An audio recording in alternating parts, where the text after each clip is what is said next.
Starting off with Northern Illinois, a 3.5-point road favorite at Central Michigan. This game carries an over-under of 44.5 points, and it kicks off Tuesday, October 31st, Halloween night at 7 p.m. Eastern on ESPNU.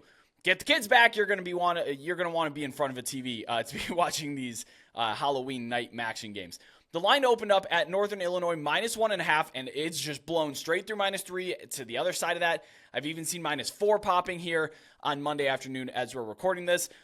There's some potential for snow, which is great. I love me some snow college football games, but the winds will be light. It's going to be very chilly. We're talking about the middle 20s up there in Mount Pleasant, Michigan. The injury bug, it's once again chosen to bite Northern Illinois.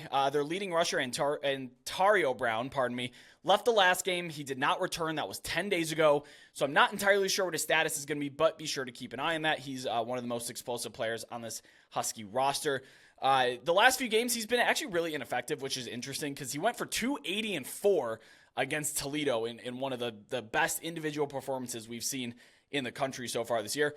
Also, their leading wide receiver, Kasper Rutkowitz, I apologize, I definitely butchered that. I've watched like 3 games trying to find the announcer's attempt his name, and I didn't hear it on there, so I apologize to him and to NIU fans. Anyway, he's also questionable. He did miss Week 7. On the other side, Central Michigan, Jace Bauer has taken over as starting quarterback during that Notre Dame game, and he has not given up the spot since. He is now the Chip's full-time starting quarterback. He's a low average depth of target, doesn't take a lot of risks, but his receivers have not really been helping him out. They have 12 drops in the last 3 games, including 8 alone in their game against Buffalo. He does, though, have 7 rushing touchdowns, and he's a really tough kid. You know, he'll lower your shoulder into you and try to run you over to pick up those critical first downs. Again, really tough guy back there. Low ADOT, low risk, that kind of stuff. Northern Illinois on the other side, they've been really, really solid against the pass. 8 interceptions on the season. Their top 2 corners, Javon Bird and Jashawn Prophet, allow right around a 50% completion rate, and coverage not so bad. Their last 2 games against Eastern Michigan and Ohio, they forced 3 interceptions and have not allowed a passing touchdown as a team. So we're talking about a unit that's really good and has been playing really well in their past few games. The Huskies are also top 20 in yards per rush allowed in their last 3 contests as well. This is a unit that's definitely on the upswing, one that I want to target early here in MAC play before everyone gets a good look at him and realizes, holy cow, this might be maybe the best. I don't know if I want to put best defensive unit for a change. The MAC actually has some pretty solid defenses and some lower offenses. You're going to see a lot of low point totals for what we're used to for midweek MACtion. Central Michigan, they have an issue defending running backs in the passing game. It's a very specific weakness, and it hasn't always been exploited. In fact, the last couple of games that they played, the opposition hasn't really even tried to test that, but a few notes here.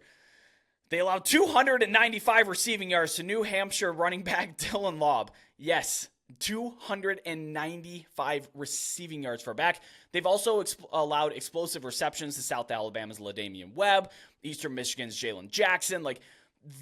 They will allow down the field completions or a lot of yak to these running backs coming out of the backfield. It's been an issue that they've had. And again, not every opponent's exploited it though. If you're looking at NIU, their backs, Antario Brown and Gavin Williams, have 32 combined targets between 2 of them on the season. I'm probably looking at Brown's numbers first. Should he go again? I haven't seen him on the injury report. Scoured Twitter, haven't found an update quite yet.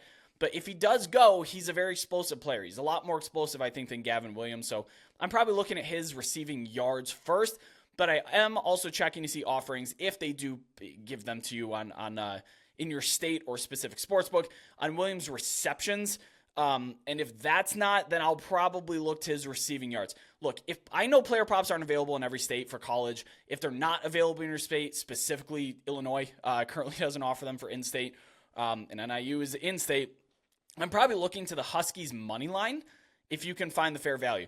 At time of recording, there was a -176 on the board, and for me, fair value at -3.5 is 180 or better, -180 or better, and then at -4, that goes up to -195. So keep with me with the numbers there. You can find a conversion chart if you're looking for fair value on the money line. I know it's not fun to lay 176, but that's the best I can find on this one. I'm not laying the numbers on the other side of this, especially since it's been bet up straight through that number. So running backs for NIU, their receiving props, or a money line bet for NIU if you can find fair value.